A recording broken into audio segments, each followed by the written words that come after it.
Another special episode of Meet the Innovators. I am here with the God, the myth, the legend, my brother, SmithALee. Now this is where you go crazy. Wherever you at, you should be shaking your phone like, I can't believe he's here talking. Yes, he's here talking. SmithALee, tell the people where you're from. I'm from Spartanburg, South Carolina. Moved a lot between Spartanburg and Bowling Springs, back and forth. So that's where I'm from. If you know this great man's work, you know that is some iconic level, just artistry altogether. Peculiar Praise-ship as a dancer. People don't know you're a spoken word / rapper yourself. Oh yeah. A judger of bars, a gatekeeper yourself, a playwright. That's a film director, film that's extraordinaire. The list goes on and on. You're Sadie's father now, who's probably gonna be like eclipse all you guys and just in her old mystical goldenness. Tell us, what have you learned on the road of your creation, your evolution as a man into SmithALee the brand?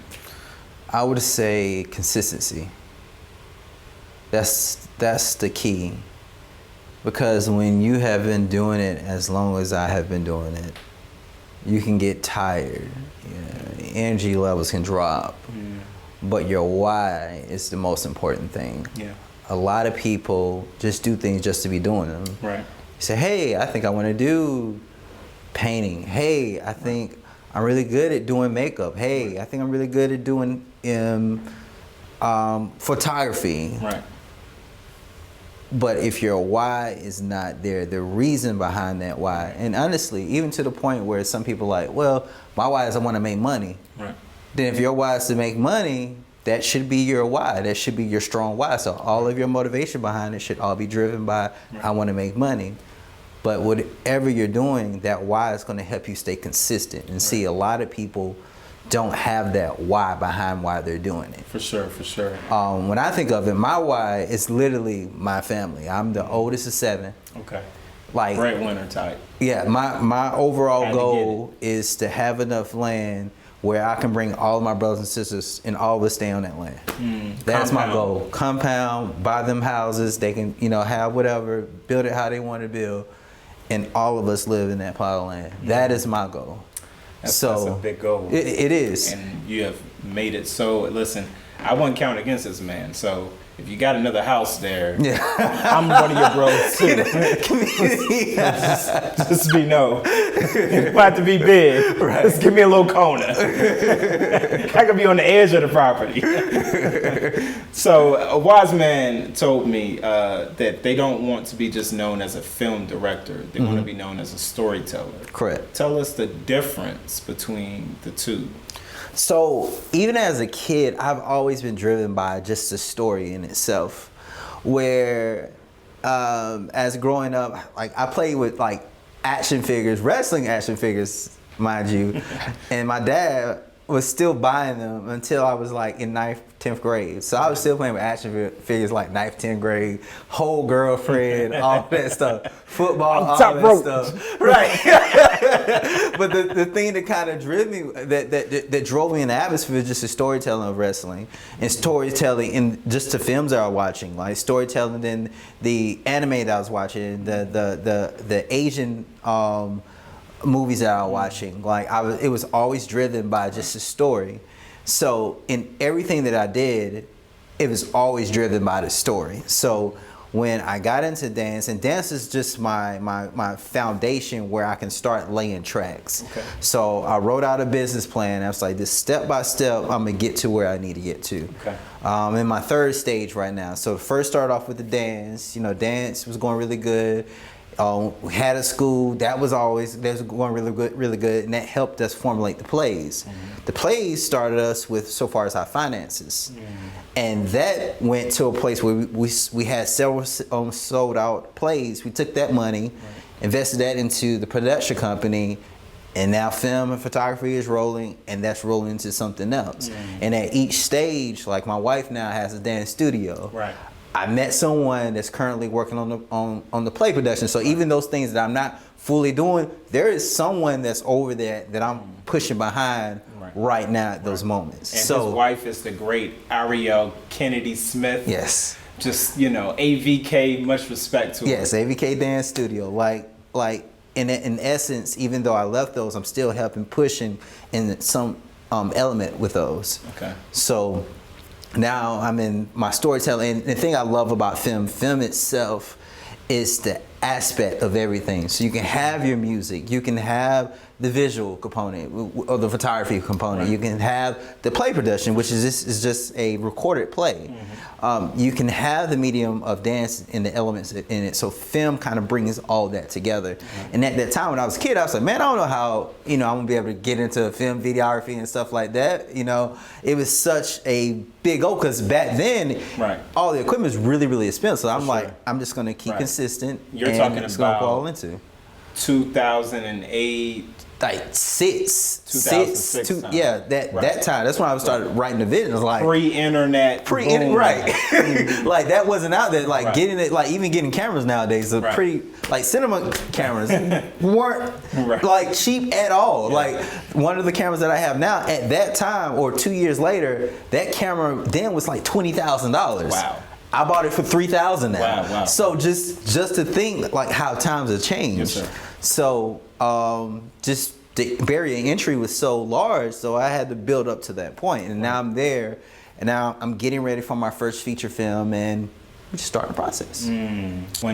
When you made the post here recently about me saying that you could run for office, that's exactly what I mean. To have the insight to know how to delegate, get projects off. You'll be working on probably 50 projects at one time. After this, you're going to another shoot for one of the top artists in here in the Upstate, Chemo, and you've done a few videos with Chemo, Reggie Brock, Siege, the list goes on, Al Harris, the list goes on and on. What is your motivation factor? Like, you could easily just walk off the plank and say, I've done everything I can do, but you still strive for more. You still add a new wrinkle to it, and you're just like a kid, in a candy store with it. You approach that smile right there. That smile is synonymous in your work. You present that youthful endeavor, and it just brings people in. Give us the root of that. The root of it all kind of boils down to really in essence, like my essence in myself, I really get that from my mom. That humble spirit just to be a helper and a part of the process. And my mom, and just watching my mom and how she navigated certain situations and how she kind of pushed forward.